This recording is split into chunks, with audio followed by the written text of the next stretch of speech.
Welcome back, ladies and gentlemen, to part 31 of Let's Play Pillars of Eternity. In the last part, we're going to go talk to the Duke. The Duke. Thank you for coming, Aldwyn. I've been trying to track you down for some time. This is Marshal Forwyn, Earl Bedemir's military advisor. He will serve as witness for this proceeding. He gestures to the man next to him. Well met, Road Warden. Your reputation precedes you. I admit, you've created a bit of a stir throughout the nobility of with your reclamation of Caed Nua. Most are still not sure what to think of you. Get to the point. Now, what's this about? The legitimacy of your claim to Caed Nua is in question. Earl Badmir has issued a ruling on the matter. Caed Nua was abandoned for over a century, and I've claimed the land through strength of my arms. My claim is legitimate. If there were no other claimant, you would be correct. Unfortunately, this is not the case. All will be made clear once Lord Gathbin arrives. Do you have any questions for me while we wait? Tell me about Earl Badmir. Earl Badmir comes from an esteemed line of lords that arose to prominence after the War of Defiance some 150 years ago. Deerwood consists of 7 earldoms. The Badmirs govern the northern earldom known as the Grasp. As to the current Badmir, he's a fine man, as I know. It is an honour to serve him. Tell me more about the Grasp. The Grasp is now the largest of the 7 earldoms after it consumed the pre-war earldom of Yenwood. It encompasses notable settlements such as New Humor, Kiran's Grasp, Gilded Vale, and of course Caed Nua. Yenwood? When the Deerwood was merely a colony of Edir, it was divided into 9 earldoms. When the Edirans were defeated and ultimately driven out, 2 of the earldoms were absorbed and the borders were adjusted. The Yenwood was one such earldom. Yenwood? No. Other questions. What do you know of Gathbin? Well, I have met him once. He was in ample time to determine the character of our elder Gathbin, or lack thereof. He is descended from an old Aedean line that predates the War of Defiance. His great-grandfather, Rannig Gathbin, was the Earl of Yenwood during the war, that is, until he was stripped of his land and driven from Deerwood. I have other questions. Do you know which way Earl Bedimir has ruled? I'm sorry, my lord, I don't know. The Earl's decree is sealed. What was that about Road Warden? The one who rules Caed Nua on behalf of the Earl of Yenwood is traditionally known as the Road Warden. Your position might not be entirely official yet, but the title is an appropriate form of address. The Marshal nods and smiles. I don't have any other questions. Your timing is impeccable. Here comes Lord Gathbin now.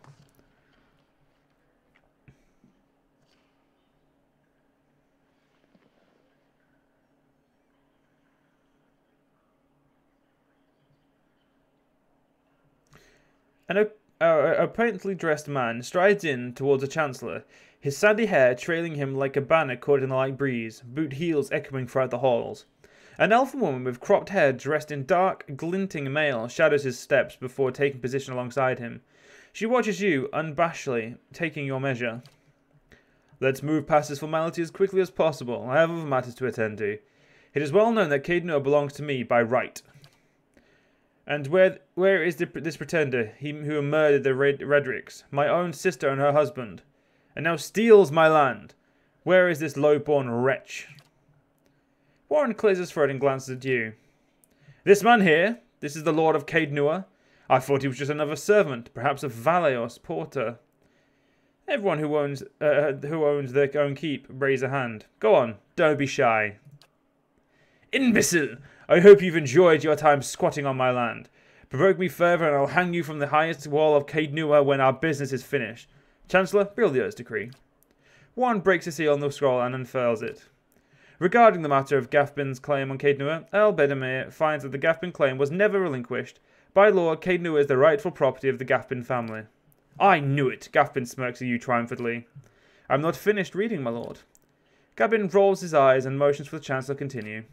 However, the Earl recognised Aldwyn's part in reclaiming Caed Nua, a site that had stood abandoned and even, some would say, cursed for over a century. Before Caed Nua is returned to the Gathbin family, the Earl decreed that Lord Gathbin will provide compensation in the form of... Absolutely not. Gathbin folds his arms, a defiant scowl on his face. My lord, Warren raises his eyebrows. The amount is quite reasonable and a requirement for your land to be returned to you. If you just allow me to finish. I'll not pay a single copper to this miscreant for my ancestral land. Do you think I'm blind to the Earl's motives, lackey? He thinks he can send a message with this insult. I have a message for you. I have a message you can send to that son of a whore. Gathbin raises an open hand as the Chancellor sinks down in arm-raising defiance. I'm just going to grab his arm. Keep your hands off me, you peasant! Gaffin yanks his arm free of your hand and steps back. The elf woman definitely draws a pistol from her thick leather belt. Her eyes widen in anticipation. My lords, please, there's no need for violence. Lord Gaffin holds your gaze with several heartbeats, his eyes burning with hatred. I'll be coming for what's mine. Count on it. Come, Captain Emery. We're leaving. He sneers defiantly before storming down the hall. The captain lowers her pistol and gives a smirking shrug before following her employer. Well, I can't say that Gaffin reaction wasn't entirely unprecedented. Though no fault of your own, I'm afraid you've made a powerful enemy. I've dealt with much worse. I hope you're right, Warren smiles thinly. In any case, Caed Nua now officially belongs to you since Lord Gaffin has rejected the Earl's decree. He hands you a deep blue sceptre, which looks to have been carved entirely out of sapphire. Here, this belongs to the one of the lords of Caed Nua. By right, it is yours now. I'm not going to be nice to him. Tell Gaffin if I catch him or any of his people in my land, they'll be executed. No, wait. Role playing. We're not that mean. But we're not that nice either. We're very much in the middle of the... You know what?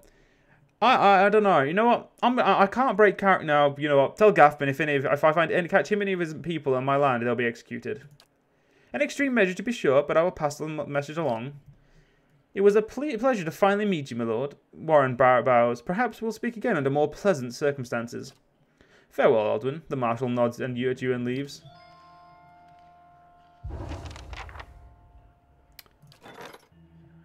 The Ivory Horn added, the quest expires in 2 days. 15 experience, 9 rolls and 15 copper. Assign. Esme, go.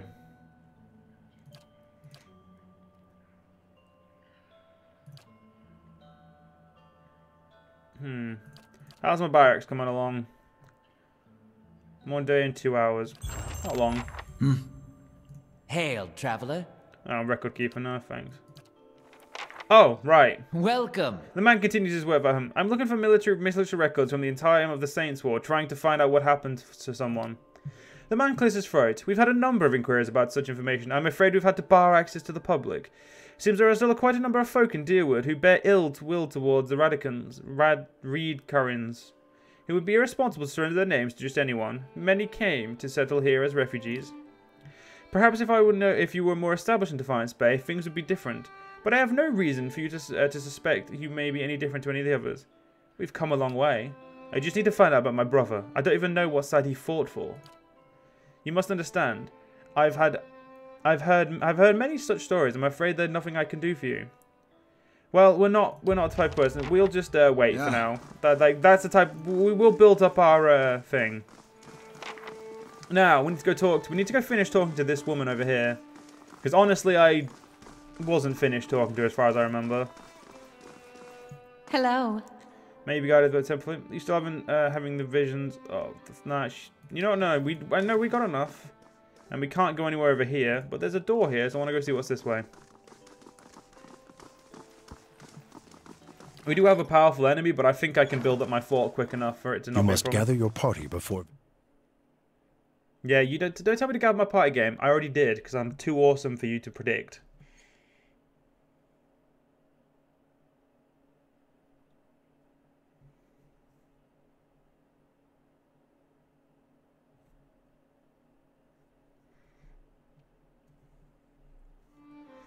Oh, it's just another exit to the keep. Well, that's...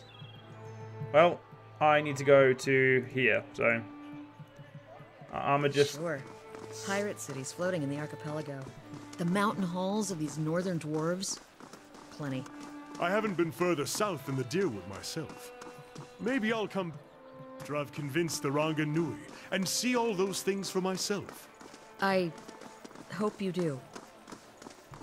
Alright, let's look at this. Urus Nak Azul. You see a dwarf, matted beard, slick with rain and dirt. His teeth are gritted in the wind, cloak drawn close. He walks in formation with 21 others, all bearing the same insignia. A mercenary company. They are all soaked with mud and filth, faces broken, shoulders fallen and soft. They do not speak as they move, gathered in an uneven circle. Their guide gestures to an officious-looking Aurelian. directing them through the sodden street toward a run-down building. The ceiling has partially caved in, and something about the too-perfect door causes the party to stop. They all embark as them, agitated. The mercenaries form a tight circle. Something is amiss. Then, hooves, gunfire. They have been betrayed. The fight is fast and efficient. Mercenary blood stains the cobblestone and streets as the soldiers round up the remaining. A horse rears up out of nowhere, kicking the dwarf in the side of the head. He falls instantly. Falls instantly, blood seeping from his ear. The soldiers leave the mess, uncaring their orders complete. Night falls and bodies stiffen. Rain has all but washed the street clean, and the dwarf slits open an eye. Groaning, he staggers to his feet, hand on his head. He leaves his cloak on the ground, insignia greeting the sky, and slowly walks away. Ruben Therese. You see a young boy sneak up on the ramp of a giant, black-sailed ship. Smiles so wide it almost cracks his wind-whipped cheeks. The ship is almost empty, crew out drinking and celebrating their latest haul. The boy easily evades the drunken guards, playing cards on the upper decks, trading stories of conquest the boy doesn't yet understand, and runs down the stairs to the decks below. The ship is silent below as he explores, just as the gentle lap of the ocean against the hull and the muffled sound of the excited feet running between boxes, stopping at each peek inside. Another pair of footsteps and the boy jumps, hiding behind a collection of sacks. The footsteps disappear eventually, but the boy is asleep, and the ship roars into life as the drunken crew make a breakneck escape with an accidental stowaway. That's just the crier. So let's get ourselves into... Wait, got 2 more people to read. Let's get this going. Meg Henad. You see this man, much younger, lying on a large stone slab situated on a dais in the center of a circular room. At 7 points around the dais? Older men in black robes prostrate themselves over ornate runes worked into the stone of the floor, chanting in a low drone. An 8th man enters, carrying an ebony box, inlaid with gold runes that match the runes on the floor. He stands at the head of the slab, lowers his head, and slowly opens the box. He turns to each prostrated man in turn, tipping open the box in their direction. As he does, he then sets the box at the head of the slab, facing away from the young man lying there. He reaches into the box, removing a small cylinder of onyx, and then moves to the end of the slab, stopping near the young man's feet. He holds the onyx up, says a word, and then presses it against the young man's right foot. He then touches his flesh. The onyx softens and becomes a black leech, attaching itself to the young man's soul. And the man repeats this steps until there are large leeches on both hands and feet, the middle of his chest and his neck and his forehead. The older man then takes his place at the head of the slab, raising his hands and joining the chanting, watching the young man as his blood drains. Huh. And we've got Liranor. You see a dimly lit street lined with buildings. Most of them are dark and quiet, but one at the edge of the canal is bright and noisy, defying the night. This Amura stands in the dark, halted against the cold of the shadows, keeping away from everything. He stares at the door of the lit building, intently studying it. There is a sign hanging on the side of the building. It is barely legible in the dark, but it appears to read Goose and Fox. Movements from inside the building perks the Amura up. He pulls his cloak closer around his face, and his breath speeds up, catching slightly. His excitement is palpable. The main door to the establishment opens, releasing a cacophony of laughter and shouting. Light spills out onto the street, illuminating a solitary figure in the doorway. The Amura stands, bringing his right hand up to his front of his face, palm down, fingers extended. The figure exits Goose and Fox and stumbles off into the darkness, swaying slightly as it walks unsteadily down the street. The Amura follows the figure, muttering a few words under his breath and gently wiggling his hand. The tips of his fingers start glowing lightly, steam rising from them against the cold air. He increases his pace, intent on catching the figure disappearing into the night. He shakes his hands once more, and the tip of his fingers bursts into flames, the flickering light revealing a manic glee in his eyes. He closes on the figure, nearly hyperventilating with happiness, and whispers a name, Corone. The figure jumps slightly and begins to turn as the Amura extends his hand, leveling his fingers directly at the figure. Well then, that guy's a bit of a cunt, innit? We could go to the the embassy after this. We could see how many people we could trigger. Because at this rate, it looks like my party is good-mannered as Aldwyn can be. He loves to... He just somehow always insults someone. It's like he just has a knack for insulting people.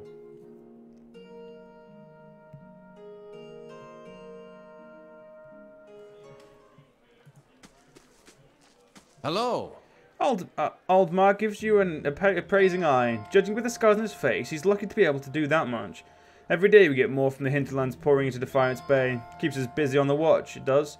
You look like you recently arrived yourself. Who are you? A soldier of the Crucible Knights, and proud of it.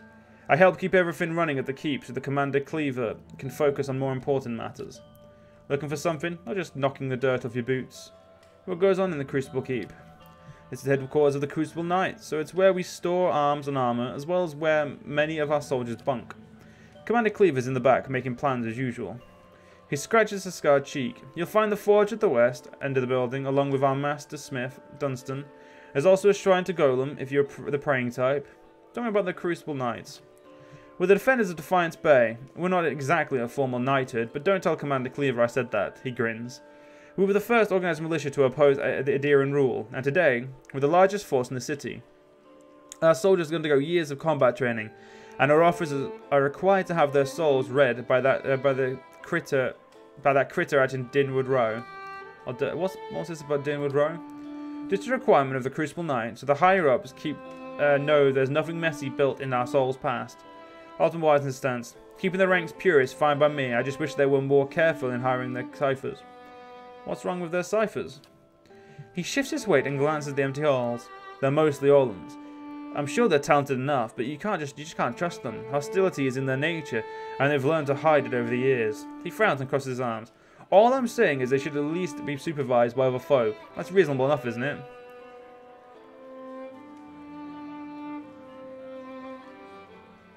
I'm just going to say, you know, that seems like an extreme position to take. He shrugs. I'm just speaking the truth. Nowadays, it seems that that's the biggest crime of all.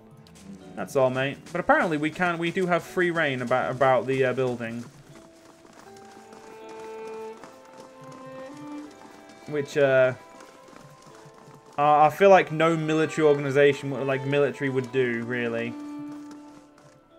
If this is about the breastplates, I already told Cleaver they won't be repaired till next week. What do you do here? I'm a forge master.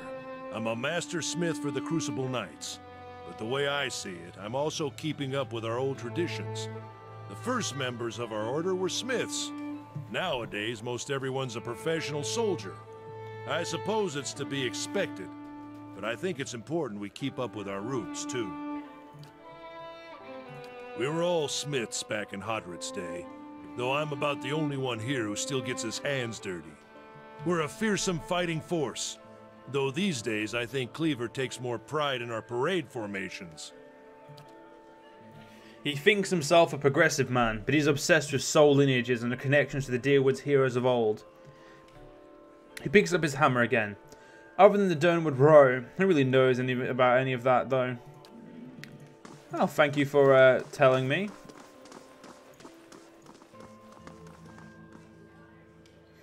So we've got 2 Jormal Justicars and Penhelm. Gods keep you.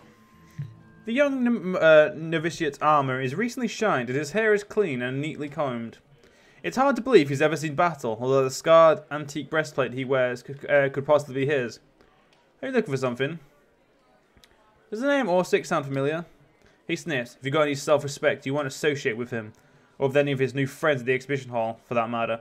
Scamps and delinquents, a lot of them. What's the story between you two?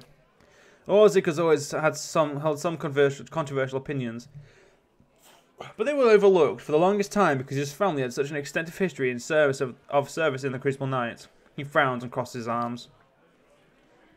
He finally went too far. He had the gall to suggest that we'd strayed too far from our route and that some of our officers were beginning to resemble Adirian nobility. He rubs a spot on his bracer with a silk handkerchief. He would have us all wear rough spun and fight with forge hammers. I merely reported his statement. If the knights are obsessed over their past, they wouldn't have grown into the fighting force they are today. I'm not... Their history made the knights what they are now. You can't just toss it aside. We've outgrown that, grown that past. He wears a shining gauntlet. Waves a shining gauntlet. Sometimes you need to move on. Sagani frowns. Outgrown is like an old sealskin coat. You adapt with the time, sure, but that's a bit naive. Is that his breastplate you're wearing? It was. He looks down and admires it. It became property of the Crucible Knights when he was discharged. Now it's mine. And it's not for sale, if that's what you're wondering. Not every day you find an armor that was used in the rebellion. He says your affidavit is a forgery. Just what would he know about that? It's perfectly convenient for him to cast aspersension. Oh, fucking hate words. Aspersensions, whatever. What with his pedigree in the Knights, he folds his arms. He blinks at you. It's a lie, of course. Enough about Orsic. Actually, good day, stranger. how does one become a knight? We don't just take in anyone. Our members share soul legacies with the very men and women who defended this land a century and a half ago. He shifts his weight and coughs. Anyhow, Commander Cleaver is responsible for initiations, but he rarely accepts foreigners. Good to know anyway. I'm going to continue to explore. I'm pretty sure I need to find the affidavit first.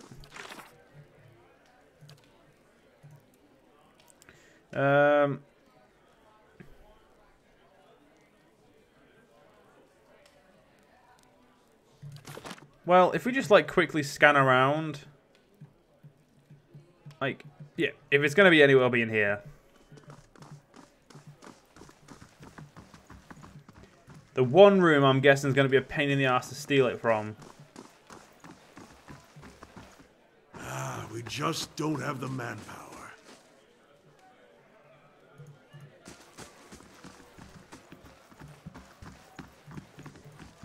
I'm interested. Margaren's fire casts light in dark places. What?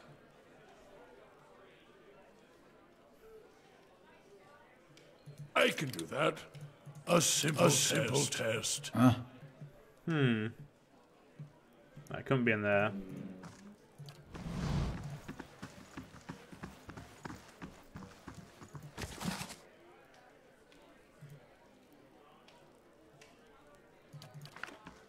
I'm gonna just take that. Aha. I'll see what I can find. Well, that's not what I wanted. It's kind of useless to me. Yeah. It's in one of those two chests, ladies and gentlemen. It's got to be.